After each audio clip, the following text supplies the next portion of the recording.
The rope was already around Louis Maddox's neck when Theresa Dugan came thundering into Ashwood Crossing with her horse lathered white and a leather satchel clutched against her chest like it was the only thing keeping her upright in the saddle. "Stop this hanging," she shouted, and her voice cracked over the crowd like a rifle shot. "Stop it now, I have proof."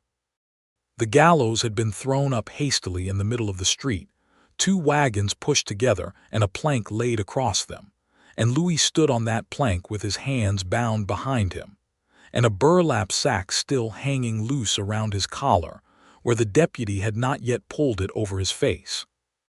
He was a big man, broad through the shoulders, with a week of stubble and eyes that had gone flat and resigned the way a man's eyes do when he has already made peace with dying for something he did not do. When he heard her voice, he lifted his head, and something in his chest that had gone still for the better part of an hour began, cautiously, to beat again.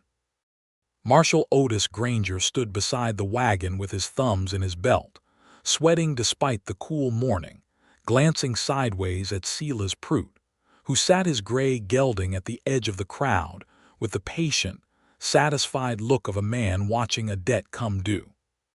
It was Prout's hired men who had found the body of Foreman Hank Reeves in the wash below Circle D range, and Prout's men who had sworn they'd seen Louis Maddox riding away from that wash at dusk 2 days before. And it was Prout's money, though no one said it aloud, that had put the marshal in a hurry to see the thing finished before any circuit judge could ride down from the county seat to slow things up with questions. "Miss Dugan," the marshal said, not unkindly but with the strain of a man caught between two forces bigger than himself, "this ain't a trial anymore. This here's already been decided. Then it was decided wrong." Theresa swung down from the saddle before the horse had fully stopped, staggering a step and catching herself, and pushed through the crowd with the satchel held high. She was 26 years old, dressed for hard riding in a canvas coat and split skirt, her dark hair escaping its pins in wild strands around a face that had gone pale with fear and fury both. "My father's ledgers. 2 years of them. Look at the entry for the 14th of April, right here in my own hand, witnessed by my father himself. Louis Maddox was at our kitchen table until past midnight going over the spring inventory with me, 40 miles from that wash. He could not have killed Hank Reeves. He was not there." "Ledgers can be written after the fact," Prout said mildly from his gray gelding, not moving, not raising his voice because he never needed to. "A daughter's word for a stranger's alibi. Forgive me if that don't satisfy a court. It isn't only my word."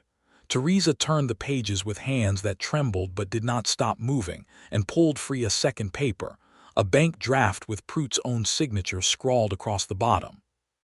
"This is a payment of $200 made to a man named Jed Calloway, dated 3 days before Hank Reeves died, drawn on your account, Mr. Prout, and found by my father in the strongbox of a man who does your riding for you. I don't know yet what it paid for. But I know it wasn't for nothing, and I know the marshal ought to want to find out before he puts a rope around an innocent man's neck to save somebody the trouble of a trial." The crowd had gone very quiet. Marshal Granger took the papers from her with the careful reluctance of a man accepting a burden he had hoped to avoid, and as he read, the color went out of his face by degrees. "Where'd you get this?" he said. "My father has kept books on every man who's ever done business with this county for 30 years, Marshal. He taught me to keep them the same way. There is very little that happens on this range that doesn't leave a mark on paper somewhere, if a person knows how to look for it. I know how to look for it." She glanced up at the platform, at Louis Maddox standing there with the noose slack around his throat and disbelief breaking slow across his features like dawn coming up over flat country. "Take that rope off him, now, Marshal, while you still have the choosing of it." For a long moment nobody moved, and Silas Prout's gray gelding shifted beneath him, and somewhere down the street a dog barked twice and fell silent. And then Marshal Otis Granger let out a breath that seemed to have been held in his chest for 2 days, and climbed up onto the wagon bed, and loosed the rope himself. Louis Maddox did not say anything at first. He simply stood there rubbing the raw place at his wrists where the ropes had bitten, looking down at the woman who had ridden 40 miles since sunup to bring him a stack of numbers that meant the difference between living and dying, and something in him that had never had much use for gratitude before that morning learned, right then, exactly how heavy and how welcome a debt like that could feel. "Miss Dugan," he said, and his voice came out rough from disuse and fear he had not let himself show until now that he no longer had to. "I don't have the first notion how to thank you for this." "Don't thank me yet," Theresa said, and though her voice was steady, her eyes were bright and wet, and she looked away from him quickly, as if she had not expected the sight of him standing free to hit her chest the way it did. "Thank me once we've found out who really killed Hank Reeves and made sure nobody else on this range gets hanged for it in your place." Pruitt had already turned his gray gelding and ridden off down the street without a word, and that, more than anything the marshal or the crowd might have said, told Theresa Dugan she had made an enemy that morning who would not forget her face. Cornelius Dugan received Louis Maddox into his study 3 days later with the particular formality of a man who had once been strong and knew it, and who now needed both hands to hold a coffee cup steady, though he would rather have died than admit it. He was 61 years old, broad still through the chest, silver-headed, with the kind of handshake that tried to prove something it could no longer quite prove. "My daughter tells me you kept your head up there on that platform," Cornelius said. "Most men don't. Most men beg or weep or curse God, and there's no shame in any of it, but I like to know the character of a man before I hand him the running of my herds." "I had already made my peace with it, Mr. Dugan," Louis said honestly. "There wasn't much left to do but wait and see whether the peace held. And did it? Some of it, not all of it. I confess I was still hoping something might happen." He glanced toward the doorway where Theresa stood with an account book balanced against her hip, pretending not to be listening. "Something did." Cornelius laughed, a short, pleased bark of a sound. "Hank Reeves was a good foreman for 11 years and a poor one for the last 2, drinking more than he worked, and I mean to have better than that going forward, whoever ends up filling his boots. You've got no experience running a spread this size. But you kept calm on a gallows plank with your own death staring you in the face, and that tells me more about a man's nerve than 10 years of gentle weather ever could.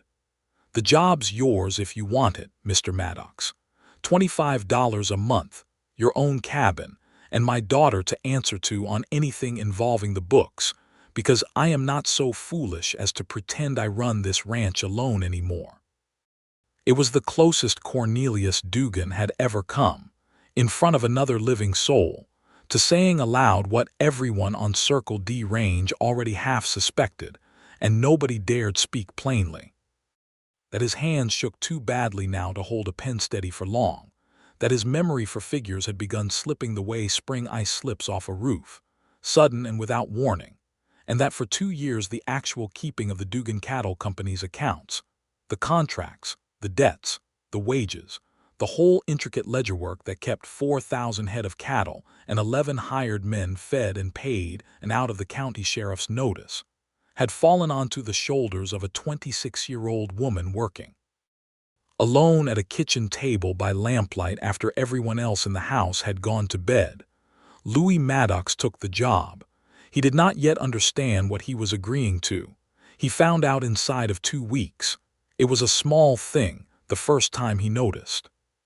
He came into the ranch house office one evening to report on a broken fence line along the north pasture, expecting to find Cornelius at the big oak desk, the way ranch business had always been conducted in his experience, and found instead Theresa there alone, 3 lamps burning against the early dark, ledgers spread in a wide fan across the desk, her pen scratching steadily while she murmured figures under her breath like a woman saying a rosary. She did not look up right away. "Mr. Maddox," she said finally, still writing, "if this is about the fence, tell me now how many posts you'll need and I'll have the number against the lumber account before I forget it. 40 posts, give or take." "Miss Dugan, where's your father?" asleep. He tires early these days. She said it plainly, without drama, the way a person states a fact of weather. He was up at dawn walking the horse pasture and it wore him out. He does that most days now, walks the fences he used to ride, and comes home needing to lie down by supper. And the books? The books don't tire, Mr. Maddox, so somebody has to keep at them regardless of who else is sleeping. She finally raised her eyes to him, and there was a tiredness there too, banked low like a coal that had not gone out but had learned to burn quiet and long instead of bright and short. Was there something else about the fence? He should have let it go. He told himself so 100 times over the following days. But he had spent 6 years riding a healer's circuit through the scattered line camps and half-built settlements of the high country before hard luck, and a dying partner's debts, had put him back into cattle work. 6 years of watching men and women alike carry burdens nobody else in a house or a camp ever noticed, until the carrying broke something inside them. And he recognized in Theresa Dugan the particular exhaustion of a person doing two people's work and receiving credit or blame. For neither, no, he said, nothing else about the fence.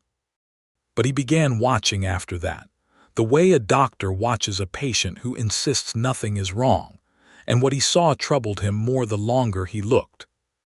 He saw that when the cattle buyer from Fort Benton came through to negotiate prices, he addressed all his questions to Cornelius, who answered them with the confident air of a man in full command of his figures, while Theresa sat silent at the end of the table.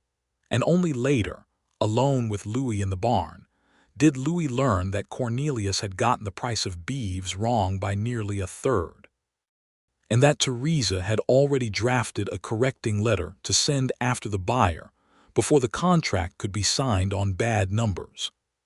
He saw that the hired hands, decent men all of them, brought their pay disputes and their advance requests to Cornelius out of old habit, and Cornelius nodded and promised things he then forgot to tell his daughter, so that she was forever discovering new debts owed like buried stones turned up by a plow, and reconciling them without complaint, without ever once telling a soul that her father's word and her own careful figures did not always agree.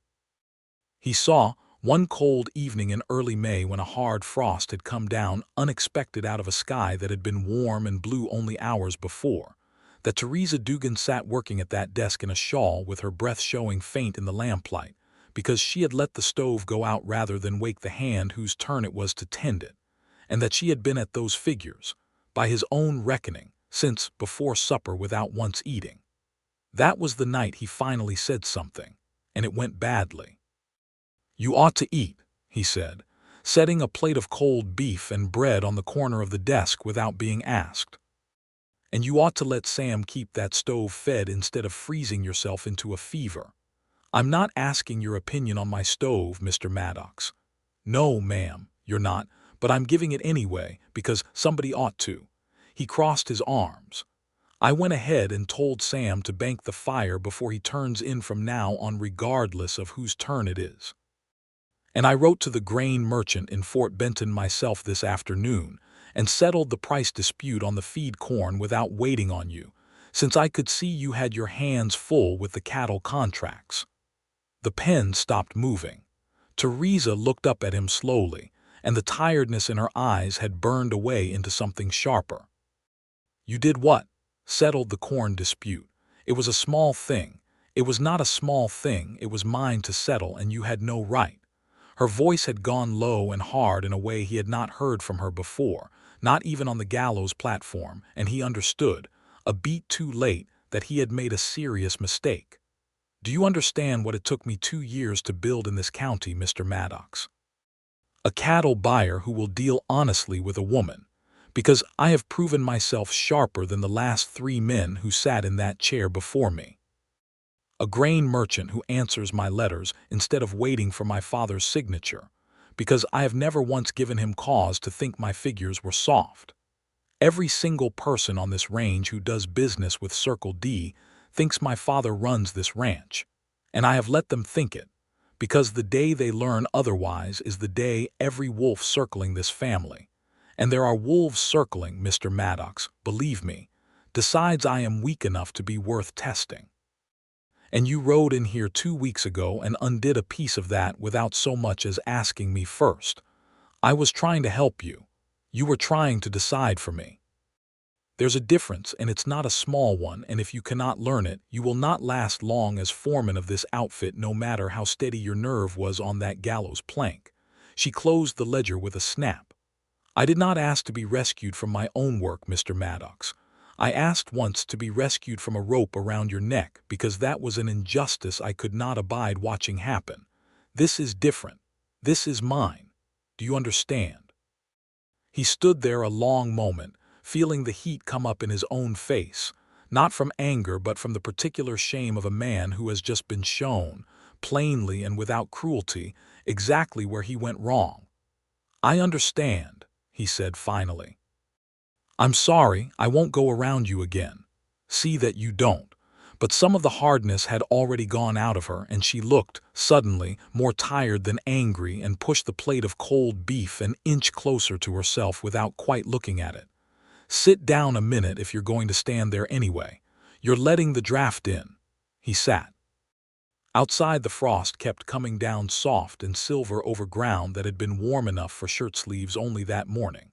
And inside the lamp burned low and steady, and Theresa Dugan ate cold beef at her desk across from a man she had saved from hanging and very nearly thrown out of her office in the same fortnight. And something between them, some rough, unfinished thing, began that night to find its proper shape. It became, over the following weeks, a kind of understanding neither of them named aloud. Louis stopped deciding things for her and started asking, and found, to his own quiet surprise, that asking cost him nothing and gained him a great deal. Because Theresa Dugan, once she trusted a man not to run roughshod over her, was generous with her confidence in a way that made a man feel he had been given something rare. She showed him, one warm afternoon with the office windows thrown open to let in the smell of new grass, how she kept 2 sets of figures for every major transaction, one plain and one coded in a private shorthand only she and her father understood. A habit begun the year a previous bookkeeper had sold information to a rival buyer. You keep secrets even from your own hands, Louis said, turning the coded page in his fingers with something like admiration. I keep secrets from anyone who hasn't earned the right to them yet. She took the page back from him and their fingers brushed, and neither one made anything of it, though both of them noticed. You're earning it faster than most, Mr. Maddox. Louis, he said. If we're going to keep working across this desk together most evenings, I'd take it as a kindness if you'd use my first name. Louis, then. She said it carefully, as if testing the weight of it, and something in her chest did a small, unfamiliar turn when she found she liked the sound of it in her own mouth. You may call me Theresa when we're not in front of the hands. I'll not have them thinking I've gone soft on my own foreman. I wouldn't dream of making you look soft, Theresa. And the way he said her name, low and careful, like a man handling something he had decided mattered, made her look down at her ledger a moment longer than the figures required. It was around this time that Louis first noticed, with the particular clinical eye of a man who had spent 6 years reading illness in faces before it announced itself in words, that Cornelius Dugan's tremor was not simple age, and that his forgetfulness came and went in a pattern too regular to be ordinary wear. He said nothing to Theresa at first, not wanting to alarm her over a suspicion he could not yet prove, but he began finding reasons to sit with the old man of an evening, checking his pulse under the guise of conversation, watching the way his left hand sometimes failed to close fully around a coffee cup. You've got a doctor's habits for a cattleman, Cornelius said to him one such evening, not unkindly, his eyes sharper than his hands. I did some doctoring once, riding circuit through the line camps before I came back to cattle work full-time. Old habits don't leave a man easy. No, Cornelius studied him a long moment. You've noticed something in me, haven't you? I'd rather you told me plain than danced around it. Louis chose his words with care. Your heart's beating uneven, sir, and it has been for a while by the feel of it, and your left hand isn't answering you the way it used to. I've seen it before in older men. Sometimes it's nothing much. Sometimes it's the start of something that takes a man slow, over years. I can't say for certain which yours is. I'm no real physician, only a man who learned some things the hard way, riding out to settlements too poor and too far to afford a proper doctor. Cornelius was quiet a long while, looking at his own trembling hand as if it belonged to a stranger. "Don't tell Theresa," he said finally. "Not yet. She carries enough. She has a right to know, sir. She has a right to a father who isn't a burden to her a day sooner than he has to be. I'll tell her myself, when there's more to tell than an old man's shaking hand and a foreman's guess. Give me that much, Mr. Maddox." Against his better judgment, and because he understood something of a proud man's need to choose his own moment of surrender, Louis gave him that much. Silas Prout did not wait long to make his intentions plain. He rode out to Circle D himself on a warm morning in late May, his son Ambrose trailing apace behind him on a showy black gelding, and sat his horse in the yard while Cornelius came out to meet him with Theresa a step behind and Louis a step behind her, close enough to matter, far enough to let her speak first, exactly as she had asked of him. "Dugan," Prout said, touching his hat with the false courtesy of an old rivalry. "I've come with an offer that might settle a good deal of trouble between our two outfits, if you're willing to hear it plain." "I'm always willing to hear a thing plain, Prout. Whether I'll like the hearing is another matter. My boy Ambrose here is of a mind to marry, and I've told him there's no finer match in this county than your daughter. A joining of the Prout and Dugan spreads would settle the water rights dispute along Coyote Creek once and for all, settle the grazing line we've fought over for 6 years, and leave both our names carrying more weight in this territory than either carries alone. I'd call that a generous offer, considering the alternative." "And what's the alternative?" Theresa asked before her father could answer, her voice even and cold. Prout's eyes slid to her with the faint amusement of a man who did not expect a woman to speak for herself, and found it merely curious rather than threatening. "The alternative, Miss Dugan, is that a certain debt your father took against this ranch 9 years back, when a hard winter near broke him, comes due sooner than either of us would like, and I happen to hold the paper on it." Theresa felt her father go still beside her. She had known of the old debt, had in fact paid down the greater part of it herself over the past 2 years without ever telling Cornelius the precise sum still owed, because she had not wanted him to carry the weight of knowing how close the ranch had once come to ruin. She had not known Prout held the paper. "That debt is nearly satisfied," she said, keeping her voice level though her heart had begun hammering. "I have the figures myself.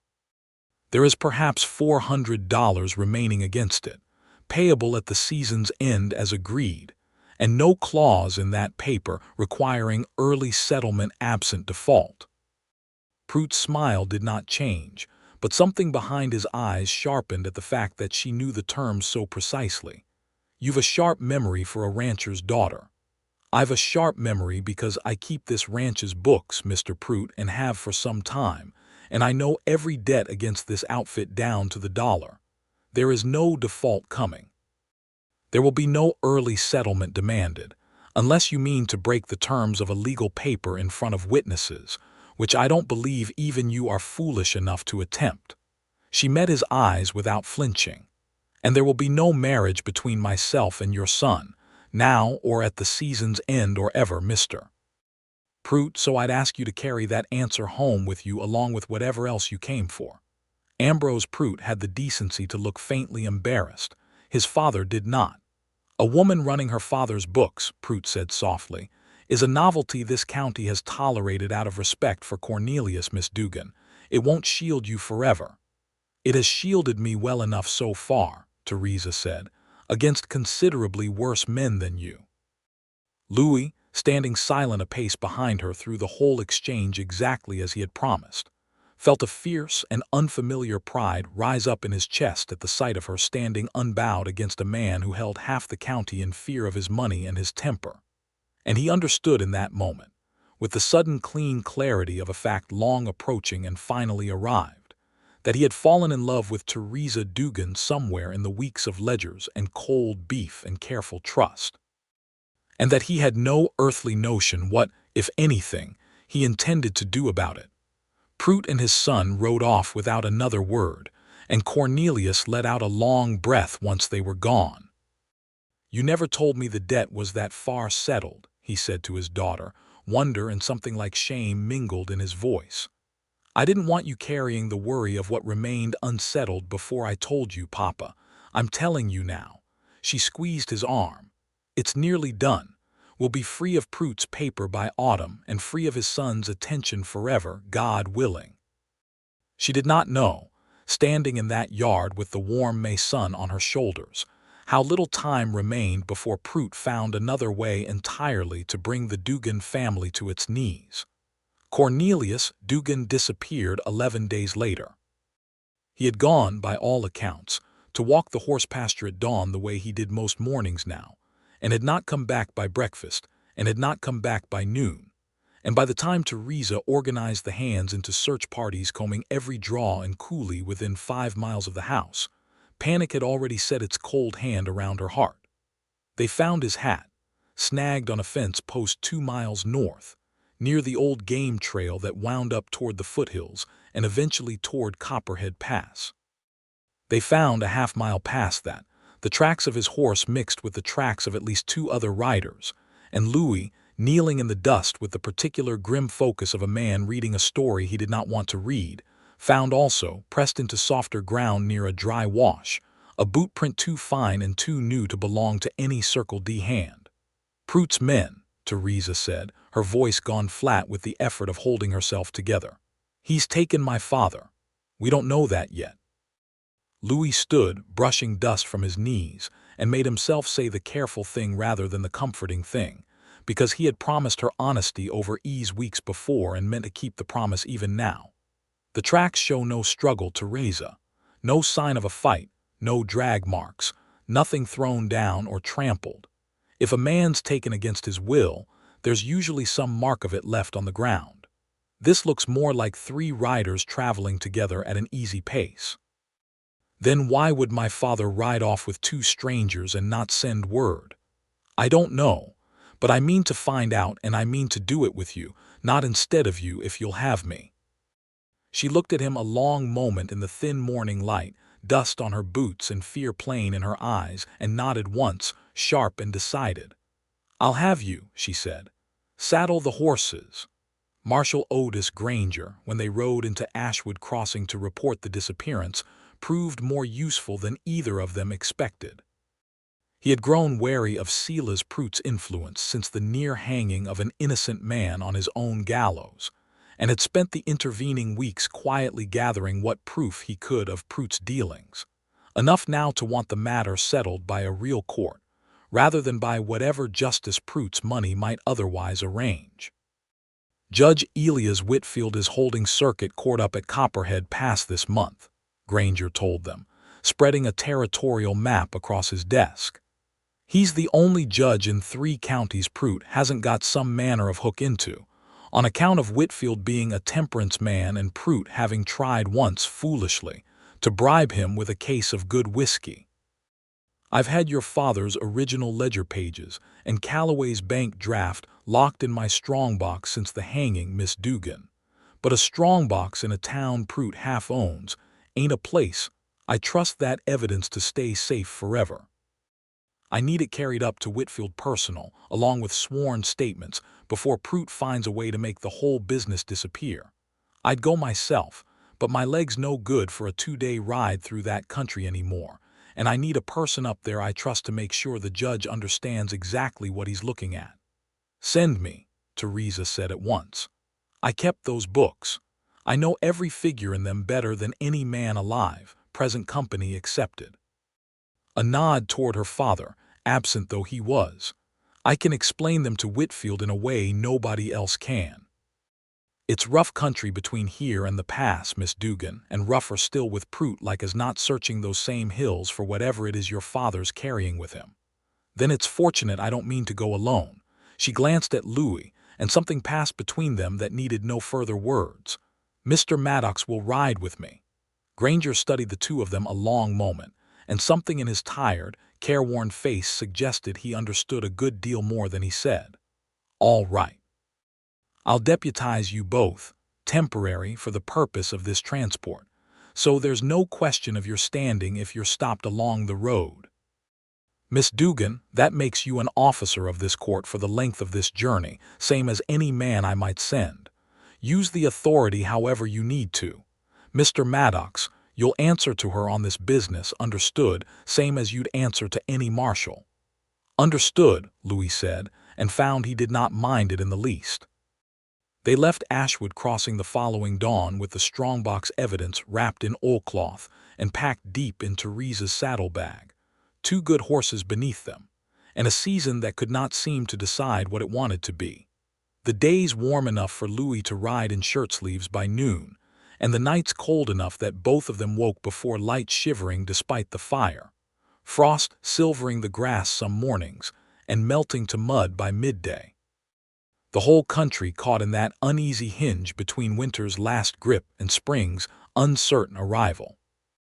The first sign that Cornelius Dugan had not been taken against his will came on the second day, at a lonely homestead along the foothill trail, where a widow named Sarah Elkins kept a small dairy operation and offered travelers water and news in equal measure. "Cornelius Dugan," she said, wiping her hands on her apron, squinting at them against the afternoon sun. "Why, he came through here just 3 days back, riding easy as you please with 2 other men, stopped long enough to water his horse and buy a wedge of cheese off me, and told me if anybody came asking after him to say he was bound for Copperhead Pass on his own business and would be obliged if word got back to his daughter that he was well and moving with purpose." Theresa's face had gone very still. "He said that he was moving of his own will. Those were his very words, ma'am. Seemed a fine, steady old gentleman to me, if a mite pale but cheerful enough. Not a man being dragged anywhere he didn't want to go, if you take my meaning." They rode on in silence for a long while after that, the trail climbing gradually into rougher, timbered country, and Theresa's silence had a quality to it Louis recognized from long practice as the particular ache of a person absorbing a wound they had not expected. "He left me," she said finally, when the silence had stretched past what either of them could comfortably bear. "He left without a word, without so much as a note in his own hand, and let me spend 11 days thinking him kidnapped or dead in a ravine somewhere. Why would he do that to me, Louis?" Louis rode a while longer before he answered, weighing a promise made to a proud old man against a woman's plain right to the truth, and found in the end that the promise could not stand against her pain. "I think I know part of it," he said, "and I think I should have told you sooner, and I'm sorry I didn't, because I gave your father my word and I see now that was the wrong thing to give. Tell me now." He told her then of the tremor in Cornelius's hand and the unevenness of his heartbeat, of the conversation weeks past in which the old man had asked him to keep silent, of his own uncertain diagnosis, and the fear behind it that Cornelius's mind and body were both failing him by slow degrees. "He didn't want you watching him become a burden a day sooner than he had to," Louis said. "I think he's ridden to Copperhead Pass to see the deed to Circle D transferred formally into your name before Whitfield's court, and to testify against Prude himself while his mind is still clear enough to swear to it, so that whatever happens to him afterward, the ranch and its ownership are settled beyond anyone's power to contest, yours or Prude's." Theresa rode a long while without speaking, tears standing in her eyes that she did not let fall, anger and grief, and something like reluctant understanding all moving through her at once. "He should have told me," she said finally. "I have carried this family on my back for 2 years, Louis, kept every secret this ranch has needed keeping, done every hard thing that needed doing, and he still thought I was too fragile to be told the truth about his own heart failing him. I don't think it was about fragility," Louis said carefully. "I think it was about pride, A man who spent 30 years being strong for everyone around him doesn't find it easy to let his own daughter watch him stop being strong. It isn't fair to you. I'm not saying it's fair, but I don't think it was born of thinking you weak either. No. She wiped her eyes with the back of one gloved hand, angry at the tears, angry at her father, angry at the whole unfair architecture of a world that asked women to be strong enough to carry everything, and then kept them from the truths that might have let them carry it better. It was born of the same fool pride that keeps every man in this territory from admitting a woman might be equal to a task instead of merely useful for it. I love him. I could throttle him. Both things are true at once. That sounds like most love worth having, Louis said quietly, and she looked over at him with something new in her expression, something that had been building for weeks and had just found, in this moment of shared honesty on a lonely trail, a little more room to breathe. They did not speak of Prout's threat again that day, both of them too occupied with the weight of what they had just untangled between them. And that night, camped in a stand of cottonwoods with the temperature dropping fast once the sun went down, Theresa found herself sitting closer to the fire, and to Louis than the cold alone strictly required. "Tell me about your circuit riding days," she said, wanting something other than fear and family grief to fill the space between them. "You never speak much of it." "Not much to tell, that's happy. I rode between 6 settlements scattered across 200 miles of hard country, doctoring where I could, which mostly meant setting bones and lancing wounds, and sitting with the dying when there was nothing left to do but sit. I lost more patience than I saved in the beginning because I wasn't trained proper, only self-taught out of a battered old medical book, and whatever a Fort Benton surgeon was willing to show me one winter he got snowed in near where I was working. But I learned the country too, every hidden trail and game path and dry crossing between those settlements, because a man riding alone through that kind of wilderness learns the land or he dies in it. Is that how you knew the trail up through Elkins's homestead? That, and a dozen others besides. There's a way through Devil's Throat Canyon up ahead, a game trail along the west wall, that most riders never notice because it looks like nothing but a goat path going nowhere. I used it twice, riding to a settlement called Weeping Water when the main trail washed out in a spring flood. It'll matter, I think, before this journey's done, because if Prout's men are searching these hills, that canyon is the likeliest place for them to try to box us in. She looked at him across the firelight, at the steady competence in his face, the same steadiness that had held him upright on a gallows plank with a rope around his neck, and felt something in her chest loosen that had been clenched tight for longer than she could easily remember. "I'm glad you're the one riding with me," she said quietly. "I don't say that easily, Louis. I've spent 2 years learning not to need anyone's help. It isn't a small thing for me to say I'm glad of yours." "I know it isn't." He held her gaze a moment longer than was strictly comfortable, warmth moving through him that had nothing to do with the fire. "For what it's worth, Theresa, I've spent longer than 2 years learning not to let myself depend on anybody either, on account of most everyone I ever depended on either died or left.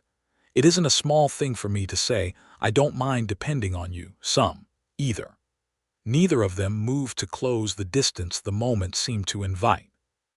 But something had shifted, quiet and certain as the turning of a season, and both of them carried the warmth of it with them long after the fire had burned down to coals, and the cold night pressed in around their blankets. They reached the mouth of Devil's Throat Canyon on the 4th day, the trail narrowing between 2 sheer rock walls that rose maybe 80 feet on either side, the only way through to the high pass beyond, and Louis felt the old familiar prickle of caution rise along his neck before either of them had gone 20 yards into the shadowed passage. "Something's wrong," he said quietly, reining his horse to a stop. "What do you see?" "Nothing. That's what's wrong. No birds.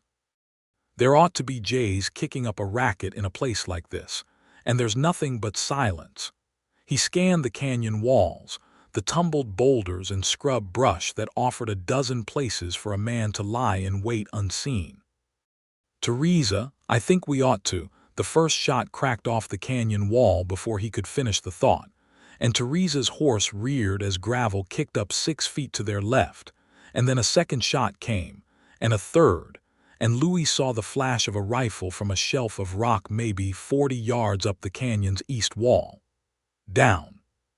he shouted, already swinging off his horse and pulling Theresa with him behind a jumble of boulders at the canyon's edge.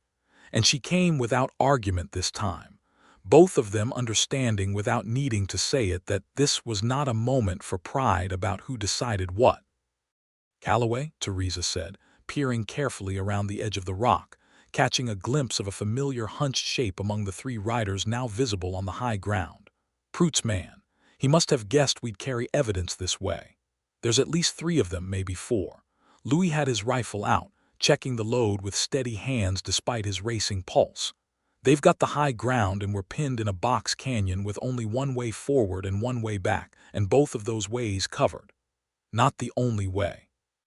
Theresa's eyes had gone sharp and calculating even under fire, the same mind that untangled a ledger's hidden discrepancies now working the problem of the ground itself. "You said there was a goat trail, the west wall." Louis looked where she pointed, and there, half hidden behind a screen of scrub cedar, he saw it. The same narrow track he had used years before riding to Weeping Water, climbing at a steep angle up the canyon's west face toward a notch in the rimrock that Prute's riders, watching the canyon floor and the obvious eastern approach, would have no reason to suspect existed. "It's steep, and it's narrow, and the horses will have to be led, not ridden," he said. "But if we can reach it without being seen, we'll come out on the rimrock behind their position instead of in front of it. Then we'd best not waste time admiring the view." She was already gathering her horse's reins, moving low behind the boulders, and Louis felt that same fierce pride from the confrontation with Prute rise up in him again, watching her move with such unshaken purpose in the middle of gunfire. They worked their way along the canyon floor under cover of the boulders, while Calloway's men kept up a sporadic covering fire at the position they had already left, buying precious minutes, and Louis found the mouth of the goat trail exactly where memory had promised it would be, screened by cedar and steep enough that both of them had to lead their horses on foot, boots slipping on loose scree, hearts hammering with the effort and the danger both. Halfway up, a shout from below told them they had been spotted, and a bullet chipped rock uncomfortably close to Theresa's shoulder, and Louis pulled her flat against the trail's inner wall with an arm across her back, shielding her with his own body without thinking twice about it. And she did not protest, because there was no time and no need. This was simple survival, not the old argument about who decided what. "Keep moving," he said against her ear. "We're almost to the notch, and once we're over the rim they'll have to come at us on foot up this same trail, one at a time, and we'll have the high ground instead of them." They gained the notch with lungs burning and hands scraped raw from the climb, and from that vantage, looking down into the canyon, Theresa could see Calloway and 2 other riders below, milling in confusion at having lost sight of their quarry, and a 4th man already starting up the goat trail after them. "Let me," Theresa said, already bringing her rifle to her shoulder, and there was nothing to argue about now, because she had the clearer angle and the steadier breath, and Louis simply nodded and covered the canyon floor below while she fired a single warning shot that kicked up dust inches from the climbing man's boots, close enough to make his intent very clear without taking a life she had no wish to take. "Next one won't miss," she called down, her voice ringing clear and hard off the canyon walls. "Tell Calloway to turn back and tell Prute his hired killing is done in this county. The evidence he's chasing is already halfway to Judge Whitfield, and shooting us dead in this canyon won't change a single figure written in that ledger." The man on the trail hesitated, looked back down at Calloway for instruction, and something in Calloway's posture, the slump of a man realizing the ambush had failed and the odds had turned, decided the matter. He shouted an order, and the men below began backing their horses away, and within a few tense minutes the canyon floor stood empty. The attackers melted back the way they had come, whether to regroup, to report failure to Prout, or simply to abandon a task that had grown too costly to finish.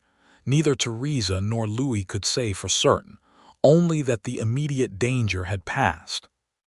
Louis let out a long breath and lowered his rifle, and when he turned to Theresa, he found her hands were shaking now that the danger had passed, the way hands often do only after the need for steadiness ends, and he caught them in his own without quite deciding to. "You saved us both up there," he said. "I want you to know I saw that plane, and I'm not going to pretend otherwise just because I'm more used to being the one doing the saving." "We saved each other," she said, and her voice was not quite steady either. "I couldn't have found that trail. You couldn't have held that angle with a rifle the way I could. That's what partnership is, I think, Louis. Not one person always doing the saving." He looked at her a long moment in the thin mountain light, her hair come loose entirely from its pins now, dust and fear and fierce relief all written plain across her face, and felt the last careful restraint in him give way. "I love you," he said, simple and unadorned, the words coming out of him with none of the hesitation he might have expected of himself. "I don't know when it happened exactly. Somewhere between a gallows plank and a canyon wall, I expect. But I love you, Theresa Dugan, and I've been wanting to say it since that first cold night you wouldn't let me feed your stove." Something in her chest that had been braced tight against exactly this possibility, against the fear of ever again depending on a man who might decide things for her instead of with her, finally, fully let go. "I love you too," she said. "I have for weeks. I was only waiting to be certain you meant to stand beside me instead of in front of me, and you've proven that today better than any words could have." He kissed her there on the rimrock with the canyon falling away below them and the cold mountain wind tugging at both their coats. And it was not a gentle first kiss, not tentative, but full of the relief and the fear and the fierce gladness of two people who had each expected, for most of their adult lives, to carry every hard thing alone, and had just discovered they no longer had to. They reached Finch's trading post at Copperhead Pass by late afternoon of the following day. The log building sprawled low against the mountainside with smoke curling from its chimney, and a scatter of horses tied at its rail. And Theresa's heart nearly stopped when she saw, among those horses, her father's familiar bay gelding. Cornelius Dugan came out onto the trading post porch at the sound of their arrival, moving slower than he once had but upright and steady, and Theresa was off her horse and into his arms before he had finished descending the steps, her fury and her relief tangled together into something that came out, at first, as neither. "You old fool," she said into his shoulder, half laughing, half weeping.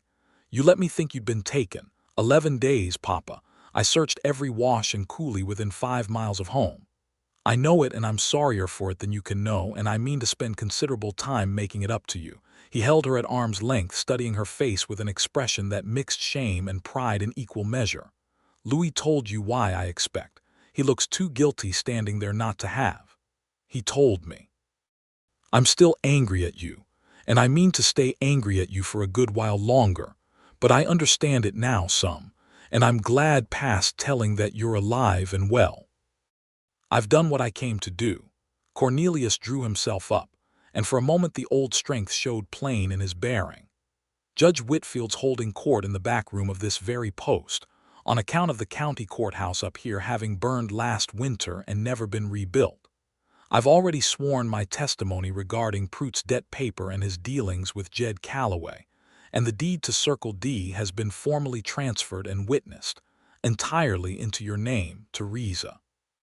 Whatever comes of my heart in the months or years ahead, that ranch is yours, free and clear, and no man, Prout or otherwise, can take it from you by any trick of paper or marriage." Theresa felt tears come again, different in kind from her earlier anger, and found she could not speak for a moment.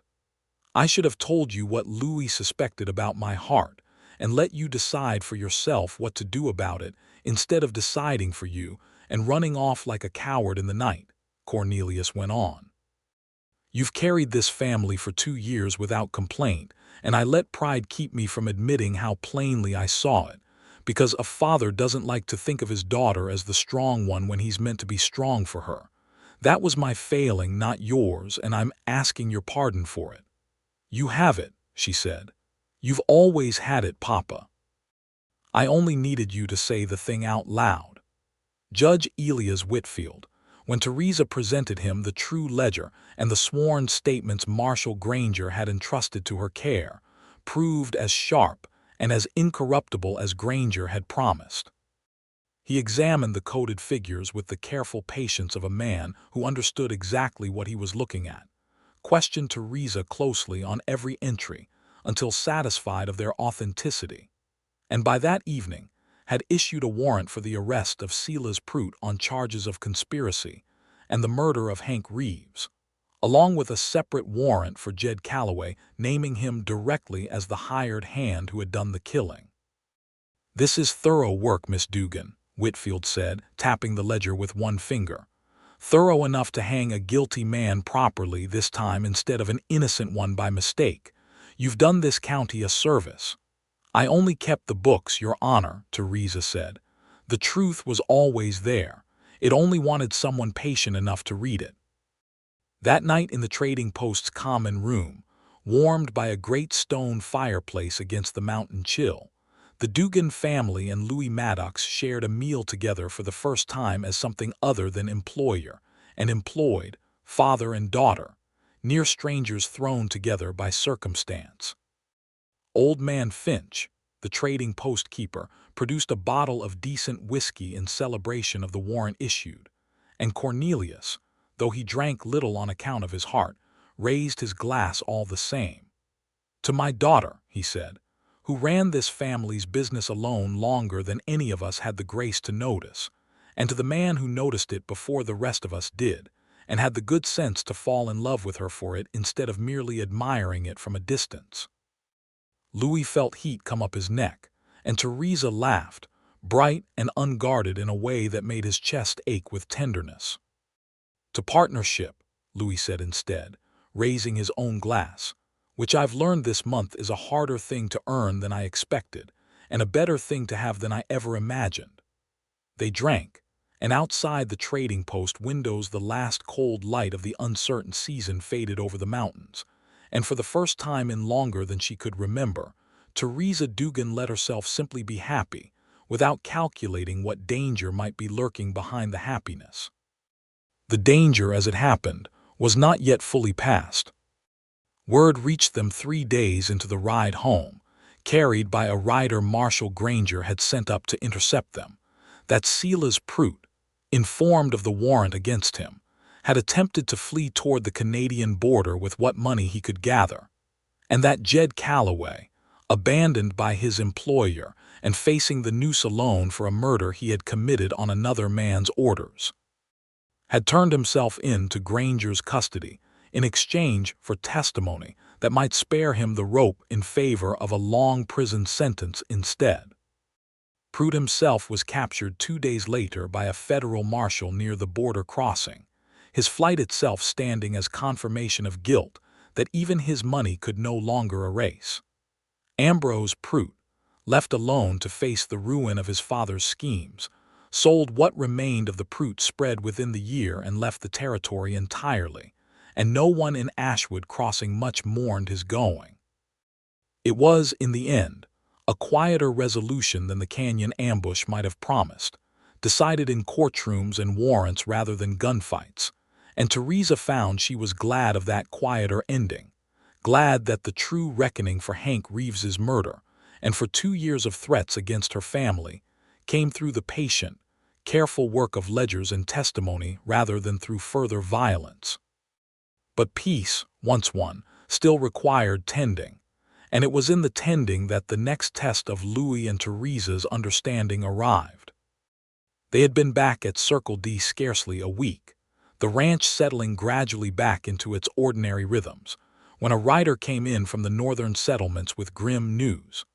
A fever had broken out among the small community at Weeping Water, the same settlement Louis had once ridden circuit to reach, and no doctor closer than 60 miles could come in time to help the dozen families now falling sick, several of them children. Louis read the letter twice in the ranch house kitchen, his jaw tight, and Theresa watched the old responsibility settle back over his shoulders like a coat he had set aside, but never quite stopped wearing. "You have to go," she said, before he could find the words to ask permission he had already decided from the set of his face not to need. "I do. I know some things about fever that most folks out there won't, and every day I delay is a day some child might not have.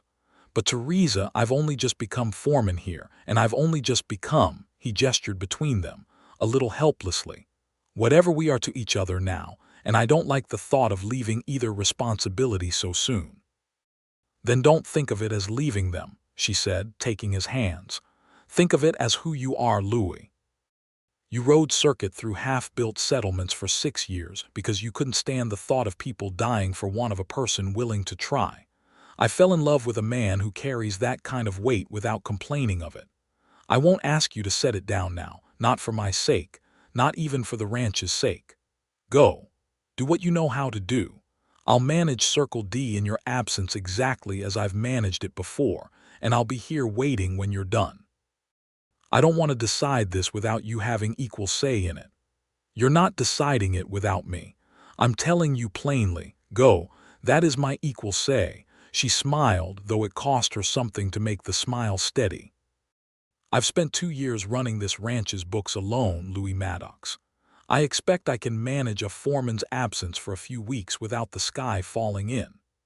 He left 2 days later, riding north with a satchel of what medicines and supplies the ranch and the Ashwood Crossing Mercantile could provide, and the days that followed stretched long and quiet for Theresa in a way she had not anticipated.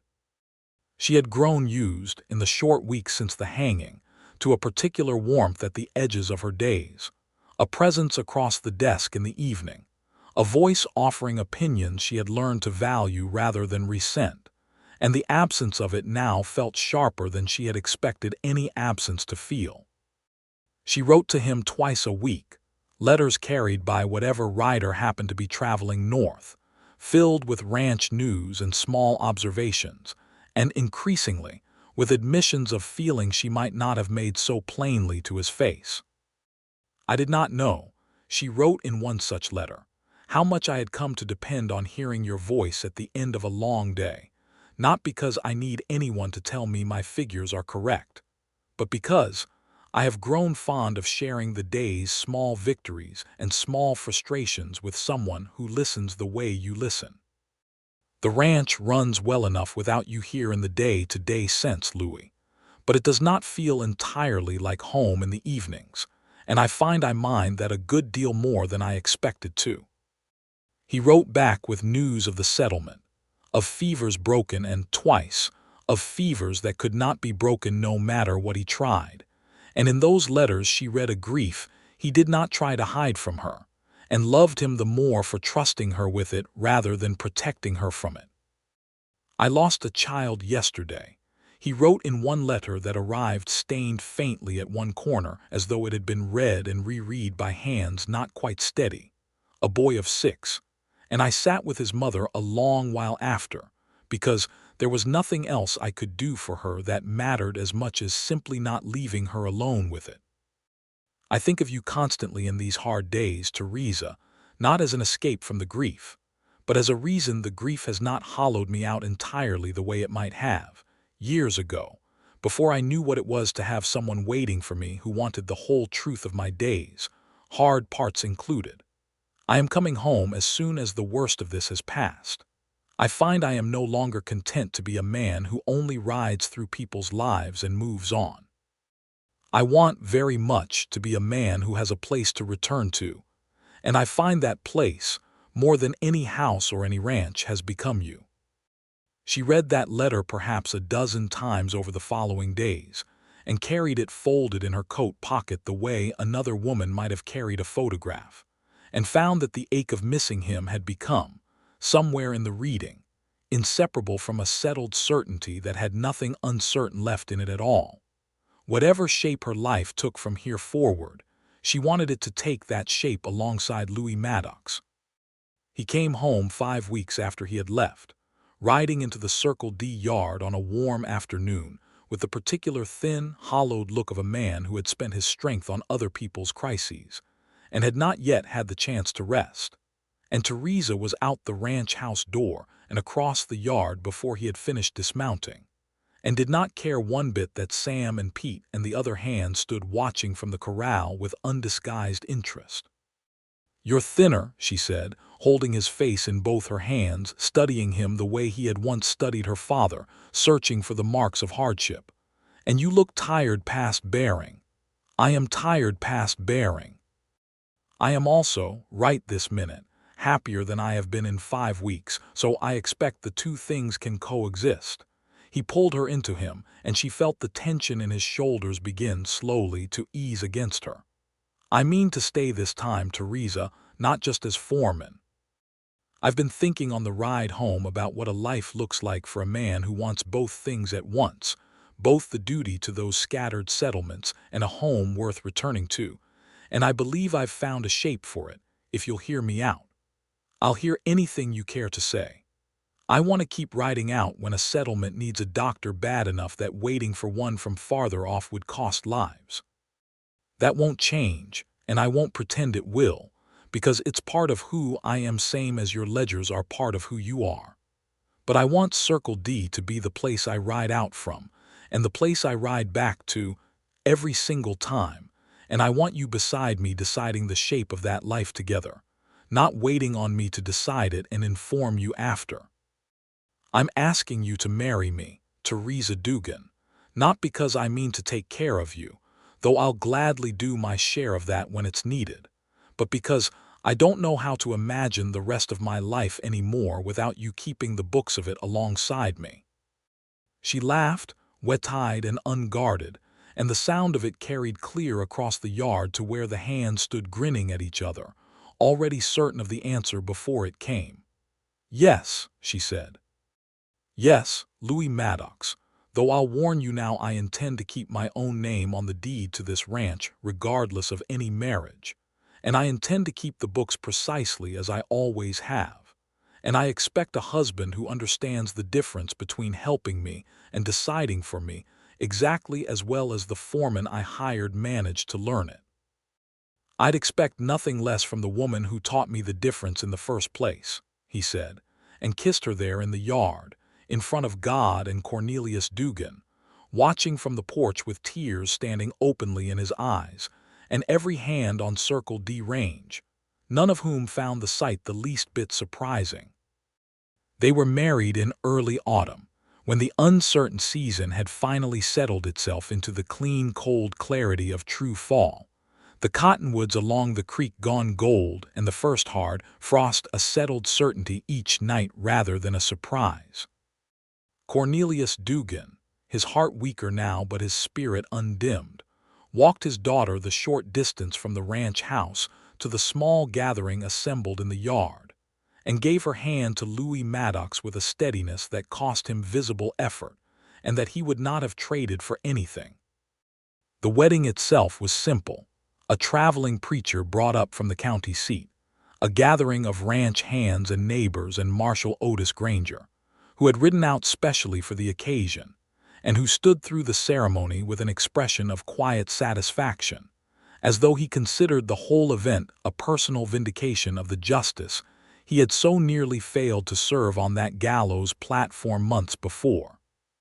For the wedding journey, brief as it was, since neither of them could bear to be away from Circle D and its responsibilities for long, Theresa asked to travel first to Ashwood Crossing, to the very street where the gallows had once stood.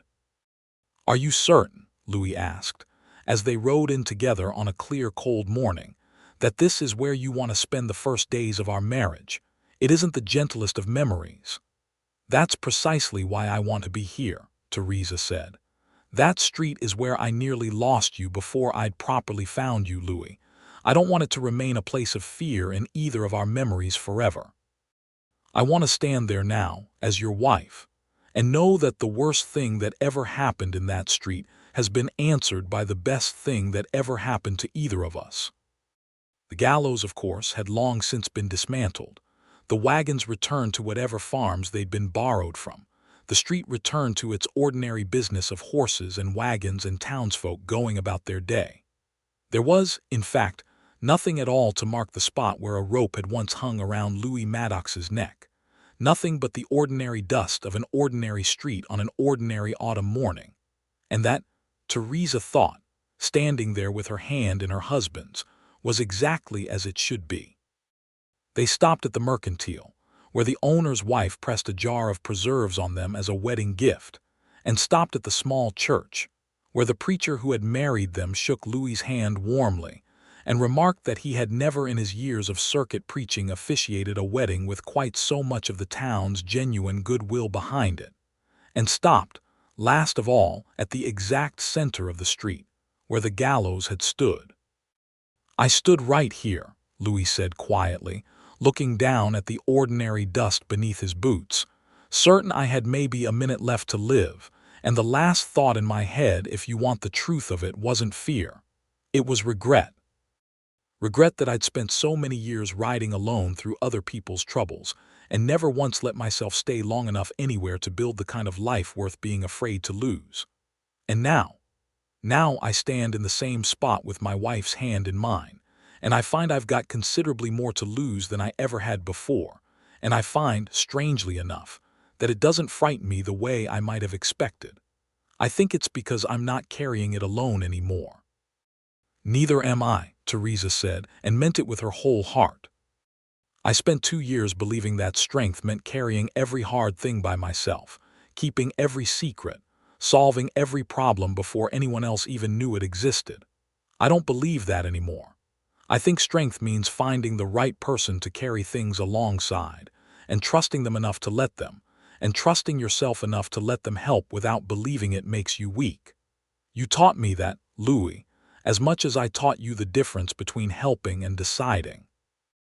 They stood together a long moment in the ordinary dust of that ordinary street, the cold autumn sun warm enough on their shoulders to promise, for one more day at least, a kindness in the turning season, and then they mounted their horses and rode back together toward Circle D, toward a ranch that was fully and legally Theresa Dugan's own, toward ledgers that would from now on carry 2 sets of familiar handwriting instead of one lonely set, toward a father growing old with more peace in his heart than he had known in years, and toward a life neither of them had expected to find, built not on rescue alone but on the harder, better thing that came after rescue.